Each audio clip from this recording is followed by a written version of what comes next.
ಇದನ್ನು ನಾನು ತೀವ್ರವಾಗಿ ಖಂಡಿಸ್ತೇನೆ. ಕಮಾನಿ ಅವರು ಹತ್ಯೆಯಾಗಿದ್ದಾರೆ ಅಂತೇಳಿ ಟಿ ವಿನಲ್ಲೆಲ್ಲ ಬರ್ತಾ ಇದೆ.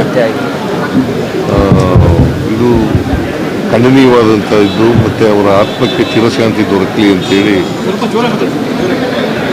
ನೀವು ಕೇಳಿಸ್ತಾ ಇಲ್ವಾ? ಇನ್ನೂ ವಯಸ್ಸಾಗಿಲ್ವಲ್ಲ ಬಸವರಾಜು. ಖಮೇನಿ ಹತ್ಯೆ ಆಗಿದೆ, ಅವರ ಆತ್ಮಕ್ಕೆ ಚಿರಶಾಂತಿ ದೊರಕಲಿ ಅಂತೇಳಿ ನಾನು ಪ್ರಾರ್ಥನೆ ಮಾಡ್ತೇನೆ. ಅದಕ್ಕೆ ಹೇಳಿದ್ದೀನಿ, ನಾನು ಮಾತಾಡಿದ್ದೀನಿ ಕನ್ನಡ.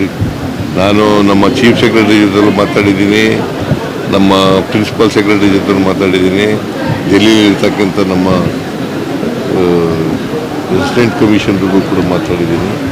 ಅಲ್ಲಿ ಬಂದಾಗಿದೆ, ದುಬೈನಲ್ಲಿ ಬಂದಾಗಿದೆ ಏರ್ಪೋರ್ಟು. ಅದು ತೆರವು ಮಾಡಿದ ತಕ್ಷಣ ಅವ್ರನ್ನ ಕರ್ಕೊಬರೋಕ್ಕೆ, ಸೇಫಾಗಿ ಕರ್ಕೊಬರಲಿಕ್ಕೆ ಪ್ರಯತ್ನ ಮಾಡಿ. ಹೌದೌದು, ಭೋಜೇಗೌಡರು ಕೂಡ ಅಲ್ಲೇ ಇದ್ರು. ಅವ್ರ ಜೊತೆ ಮಾತಾಡಿದೆ ನಾನು, ಭೋಜೇಗೌಡರ ಜೊತೆ ಮಾತಾಡಿದೆ. ಆರಾಮಾಗಿದ್ದಾರಂತೆ, ಹೋಟೆಲಲ್ಲಿ ಇದ್ದಾರಂತೆ. ಅದರಿಂದ ಇದಾದಮೇಲೆ ನಾವು ಇವ್ರಿಗೆಲ್ಲರೂ ಟಚ್ನಲ್ಲಿದ್ದೀವಿ. ವಿದೇಶಾಂಗ ಸಚಿವಾಲಯ ಟಚ್ನಲ್ಲಿದ್ದೀವಿ. ಸೊ ಅದರಿಂದ ನಾವು ಯಾರಿಗೂ ತೊಂದರೆ ಆಗದ ರೀತಿಯಲ್ಲಿ ಸುರಕ್ಷಿತವಾಗಿ ಕರ್ಕೊಂಡ್ಬರ್ತಕ್ಕಂಥ ಪ್ರಯತ್ನವನ್ನು ಮಾಡ್ತಾ ಇದ್ದೀವಿ. ಎಲ್ಲರೂ ಕನ್ನಡಿಗರು. ಬಳ್ಳಾರಿಯವರು 35 ಜನನ ಎಷ್ಟು ಜನ ಇದ್ದಾರೆ? ಅದೇ 52 ಬೇರೆ ರಾಜ್ಯದವರು ಇದ್ದಾರೆ. ಸೊ ಅವ್ರನ್ನೆಲ್ಲ ವಾಪಸ್ ಕರ್ಕೊಬರಲಿಕ್ಕೆ ಪ್ರಯತ್ನ ಮಾಡ್ತೀವಿ. ನಾವು been in touch with the foreign affairs ಇದು ಸಚಿವಾಲಯ ಸೆಕ್ರೆಟರಿಯೇಟ್ ಜೊತೆ ಟಚ್ನಲ್ಲಿದ್ದೀವಿ. ನಾನು ಚೀಫ್ ಸೆಕ್ರೆಟರಿಗೂ ಮಾತಾಡಿದ್ದೀನಿ, ನಿನ್ನೆ ಮಾತಾಡಿದೆ, ಇವತ್ತು ಮಾತಾಡಿದೆ, ಬೆಳಿಗ್ಗೆನೂ ಮಾತಾಡಿದೆ.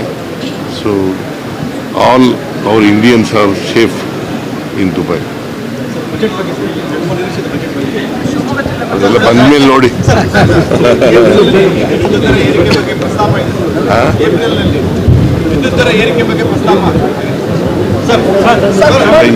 ಈಗಂತೂ ಸದ್ಯಕ್ಕಿಲ್ಲ.